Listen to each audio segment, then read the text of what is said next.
When was the last time we thanked nature, our natural world around us? Really? When? You're a powerful audience. And as I talk about nature with you, you may be closing your eyes with me and thinking about what nature means to you. Perhaps as you travelled here today, if you're lucky enough to walk on the seafront or catch the sun setting on the sea, or the smell of freshly cut grass in the summer, that smell of rain, dew, or the sound of crisp and crickle leaves underfoot in the park or the garden if you're lucky enough to have one. I'm Dean, and it's a pleasure to be here with you today talking about our connection to nature. Clearly, from my accent, I'm half Spanish. Hola, ¿qué tal? Yeah, I do. But originally, not going to lie, I'm from inner city Birmingham. Well, Warsaw, actually, in the Black Country. It's all right. And what I can tell you about that is, what I can tell you about Warsaw, where do we start? But it's a good 4 hours away from the sea, from the ocean there, to North Wales, to Llandudno, Prestatyn, Aberystwyth, Colwyn Bay, and more. How fortunate are we to have the sea, nature, all around us, outside us of this fantastic venue. I loved Aberystwyth so much, the dank bogs, cool rivers and streams, that I did my field work there in the rivers, in those same damp bogs years ago, and became a geographer. Disclaimer, Aberystwyth is a wonderful holiday destination, full of sun and people enjoy. It truly is. But I want to think back to about a few months ago. We were in Spain, on the southern tip of Spain, in fact, near Gibraltar, diving and swimming in the sea. And I was with the Spanish half of my family. It was beautiful, 35 degrees, but it was a bit breezy. As I was in the water, all of a sudden, wham, powerful waves and wind pulled me 35 meters to the right. It wasn't scary, honestly, but it was a bit humbling. Now, luckily, the Spanish half of my family have been swimming since birth, niños, and they were able to see what was going on and came over. And as I recall this message to you, I can still taste that sense of sea salt and the coolness and crispness all around us. Because nature is all around us.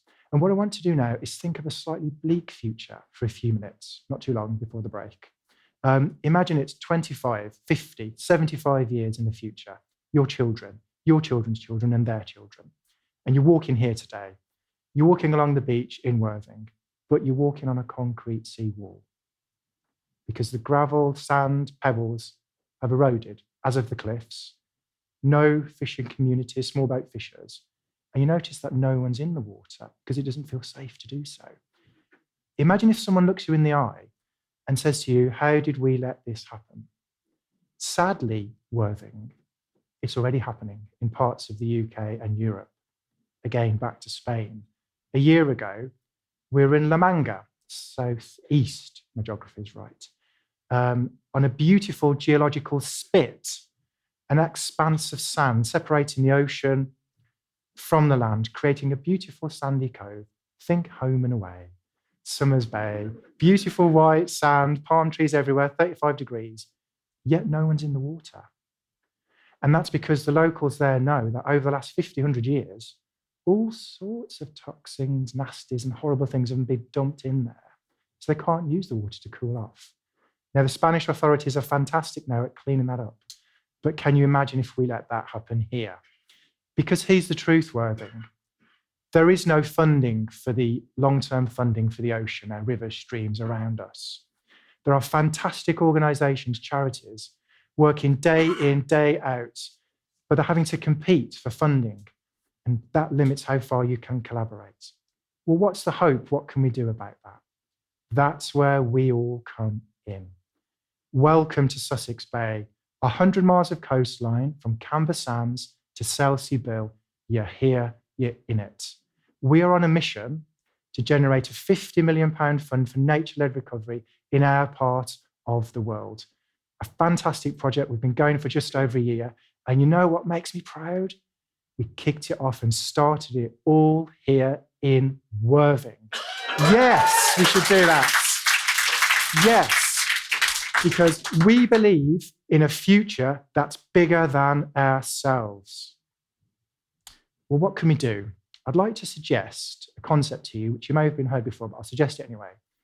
Citizen science. Okay. When you're next out and about, walking on the Undercliff in Brighton, and you are fortunate enough to spot a flock of dunlins, birds, or dolphins, take a photo and upload them to Sussex Dolphin Project, RSPB, or you see some kelp washed up in Worthing. We've had a few of that historically. Take a photo and report that to the Sussex Kelp Project. Because those organisations need your help. They can't be everywhere at once. And it's not just data, it's a connection to nature. And if you're sitting there thinking, well, what's nature? What's all this got to do with me? Have a think about the last sip of water you took. That's a connection to nature. And it will help current and future generations. I want to go back 10 years now to a previous generation. And I'm going to read from a book, which I happen to be holding here. It's 10 years ago. So this is Uncle Dean, me, reading to my nephew, Big K, Kaysen. Not going to lie, Worthing. He's now a teenager, 13. And he's going to be mortified that Uncle Dean is reading this out.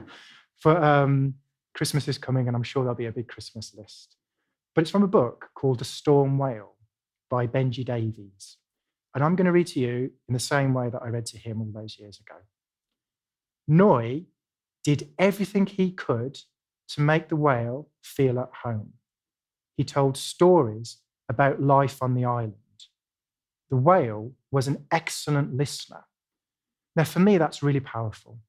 We often think as adults how we need to teach children about nature, but it's the reverse. Children can teach us about nature if we really listen to them and think about our role and account for ourselves with nature. Talking about accountability, there's a growing movement called Nature on the Company Board, Nature on the management team. And what that means is this.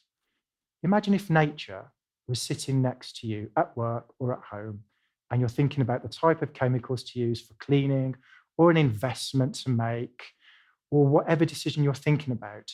What would nature say? And that's leading to a growing recognition of blue wash and greenwash in the sector, and a reminder that we must always ask ourselves, where did that funding come from? Who's paying for it? And what's it being used for? Where do we go from here, Worthing? I'd like to suggest 3 calls to a conversation, 3 actions that we can take to help nature in this wonderful part of the world today, this evening. First of all, make your connection to nature. When you're next out and about, running, taking the kids to school, running to work, just pause, breathe in and out, and just look what's around you. Because making that connection to nature, research has shown, can help with health and well-being, reduce stress, anxiety. Don't take it for granted and think what your role within that could be. Secondly, if you wish, become a citizen scientist. We gave some examples earlier. There are 1.5 million of you in Sussex Bay. Imagine if we had 1.5 million citizen scientists helping nature recover. How awesome would that be? And thirdly, praise nature. Well, what does that mean? Let me explain. So a few months ago, we were approached by a growing movement, starting in Brighton and Worthing and Ada and Shoreham, called Generation Restoration, Gen R. People who are kind, collaborative, and want to do more than recycling. And you know what they did? They kind of stunned me with their kind of creativity. There's so much creativity and ideas in our part of the world. So you know what they did? They did this. They built a nature restoration music jukebox and took it on stage at Glastonbury this year. And this is how it works. Pick a song, have a dance, dad dancing is welcome, and plant a seed. In the first week, 1,000 people did that. And we were thinking with them, well, how could we make this relevant and live in our part of the world, in Sussex Bay? So we were contacted by the owner of the Big Beach Cafe in Hove Lagoon, just down the water a bit. That owner happens to be Norman Cook, aka Fat Boy Slim. And he offered to do an opening party for the Generation Jukebox. not going to lie, Worthing. One of the coolest things I've ever done as a geographer. Again, disclaimer, geographers can be cool, but not this one. But it was awesome. And of course, the first song that was played had to be Praise You by Fatboy Slim. And as I talk about that memory now, I think back to that video. You may have seen it, of people dancing, of just having fun all those years ago, of being at one and just being happy. Because of course, the thing is, we're all in a relationship with nature. It's still there in the Big Beach Cafe for a few more weeks if you're interested.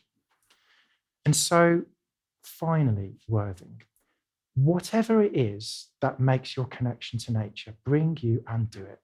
You know what? If you want to go and build a nature restoration jukebox and take it to Glastonbury, good on you, and off you go. If you want to sit on the beach on Worthing Pier, like we did the other day, and watch the starlings maneuver, go and do that, or just sit under a shady tree, or read a book to somebody, a young kid, or even your nephew a few years later when he's a teenager. Go and do that, because this is it, Worthing. There is no backup cavalry. There's only us, and we can do this together. And we're going to finish by saying this: I thank you and praise you. Thank you very much.